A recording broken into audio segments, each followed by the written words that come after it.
So there's like this ideology, if you will, of like a man who is still in the form, well, physically is in the form of a man, but mentally he has not developed.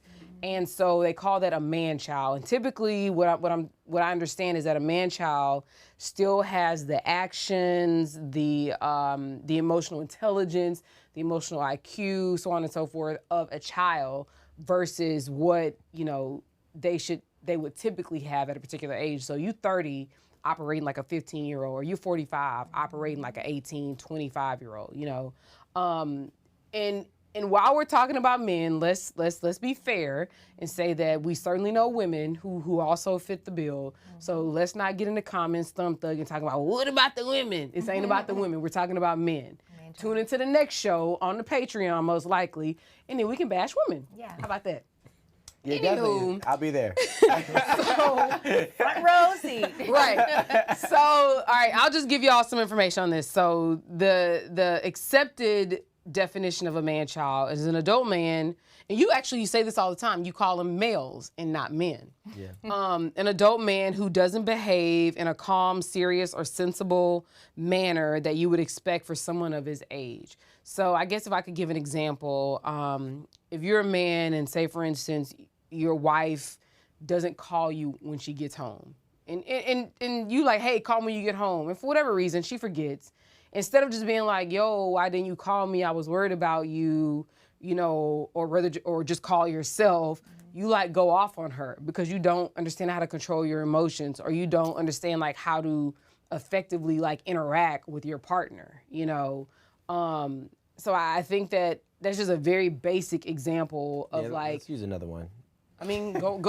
Feel free, but I just want to give something very basic that probably happens often. I think one that is a good example for a man-child, which maybe not everybody has seen the movie, but I'm pretty sure we have seen it here. Baby Boy. Where you got Jody, who is basically running around. He's sleeping with multiple women, and he's doing it out of a mental state of uncertainty within himself. He's also still not able to provide for himself. He can't get himself his own place. He can't get himself a job. He can't get himself going, whether it be a self, employment type of thing. So I think a man-child is somebody along those lines, where at a certain point you are not responsible, or you're not able or capable of taking care of yourself and care of others. But that's like the physical part. So I think, honestly, the crux of like the, I guess, explanation or definition of a man-child is lacking a certain level of emotional intelligence. I agree. And granted, we associate men with being able to provide for themselves and for their families, but I think that at a minimum, you need like the emotional intelligence to operate as an adult in the world. Yeah, I mean, I won't disagree with that, but I think it's more than that, because emotional intelligence is just one facet of life. And although it may be, But it drives everything. No, it does, and it drives a lot, but I also think that there are a lot of people who are very, very emotionally intelligent, but they're not capable of actually doing certain things. So, for example, I can be emotionally intelligent to know who I am, and emotionally intelligent to know who you are and to take care and communicate in all respective ways. But I am not intelligent in the aspect of, how do I start a career? I'm not. Immature? Yeah, like you could be financially immature, but emotionally intelligent. You can be physically immature, but emotionally intelligent. And I think that there's a lot of things. I think that that's one of them. But I think that it goes, when you talk about a man-child, it goes amongst all of these things. Because there are some men who can get everything, financially and whatnot, but still are emotionally intelligent. And they do act like a man-child. They throw temper tantrums and such like that.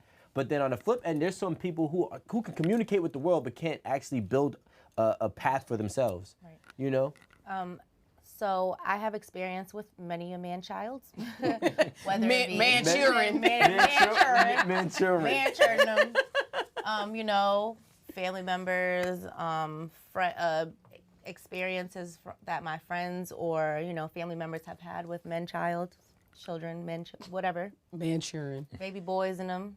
I think one of the most important things, I think one of the things that makes a man child is their upbringing, and the fact that some of them get away with so much because of their mothers. You might have had an older mother that put up with more and allowed you to stay home and allowed you to eat up all her groceries and allowed you to, tear shit up and come and go as you please and not be respectful. And then you communicate with someone else who doesn't tolerate certain things, and the first thing you want to do is throw a fit. The first thing you want to do is act out because you're not getting your way. And I think, or you're just gonna completely shut that person off because it's like, after I curse you out, I'm out of here, and you think you're in the right. But the only person that showed you that you were in the right was your mother or your upbringing from home. And I think that's when you become like just negligent or just inconsiderate of others, and you're no longer, you're not looking to become a man. You're comfortable with being dependent on others. I don't know. As a child would. Yeah, it's like a childlike behavior, and you're comfortable, and it's hard for you to express yourself as an adult because no one has forced you to be an adult. So if you go out and you get a job and you lose that job or you can't pay your bills, you always can go back home to mom.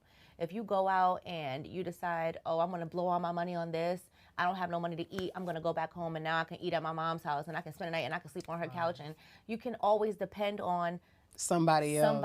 Yeah. And so It doesn't have to be a mother. It could be anybody. it could be anybody. Yeah, But we know oftentimes. Yes, exactly.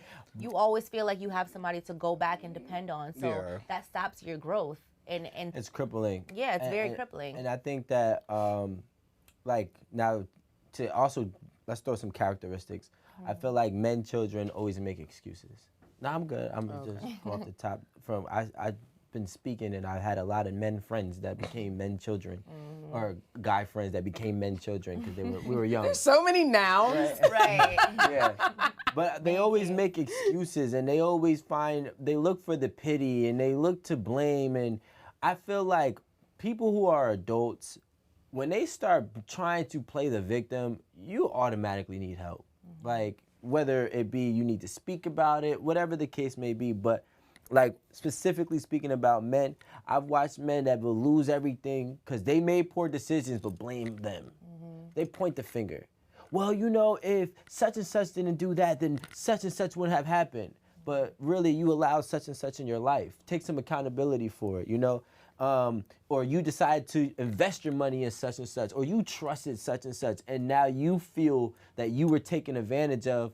And I think that's what children typically do. They want to point the finger instead of delegate some accountability to themselves that will force them to self-reflect. Because a lot of men that are coddled, right, don't self-reflect. So those type of men that are coddled, they don't have to self-reflect because of reasons like Jada listed. They always had somebody to depend on. You know, they act out and get bare minimum consequences. You know what? Exactly. Bare minimum That's what I want to I was gonna say they don't ever have to pay. They don't ever have to pay the price for their mistakes. Absolutely. I saw the movie. They think they can do that to everybody else. You saw the movie, but here's the thing too. Sometimes, and it's such an unfair thing, right? Sometimes some people get the benefit of life, which that means they will always be taken care of. Yeah. we know. Oh, I know people like that. It doesn't matter what happens in their life. They could lose everything, and somehow life has the answer for them.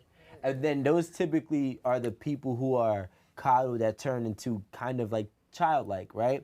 And one of my favorite movies is Step Brother. Not that one. Okay. Remember that's really funny too. That shit is like, funny. don't touch my drum set. Right. You want to make fun sense? But like the movie, what's it called? Remember the Titans. Yeah. Okay. So there was a pivotal point with Denzel Washington, the black coach and the white coach. Shout out to Denzel, in case you're watching. Right? Where they had a conversation, and the Caucasian coach was telling the African American coach, right, not not to be so hard on your boys. Don't be too hard on them because it's. And he said, which boys are you talking about? Because you're not talking to. I'm hard on, and he started listening to Caucasian players, and he's like, so which ones are you talking about? Listen, if we're talking about the African American boys, life ain't gonna coddle them. Out there is not gonna coddle them. They're not gonna be soft on them in the outside world. So by you being soft on them here, you're only crippling them for when they get there. You almost gave me the Denzel. The way you said it, you delivered. I've been You doing ain't my gonna monologue. Yeah, you know I did after that like Yeah, was that a monologue? Then you gotta hit the left. Yeah. You know what I'm saying? You gotta quiver. You gotta quiver your lip. Alan been having us in the acting classes. Yeah, boy. Okay, monologue. But yeah, so I think that happens a lot in life. Like my grandmother, she coddled one of the kids way more than her other kids. Was it the baby? Yes, but first it was the eldest. Well, the second eldest, because it's a whole nother story. My mom has younger siblings that are about a year or half a year older than me. So I call them my cousins, but technically they're my Your uncles uncle. and my aunt. Uncle cousins. Yeah, Cousin uncles. They're my unctions. Uncles. But they were coddled, right? I can't. And the worst part was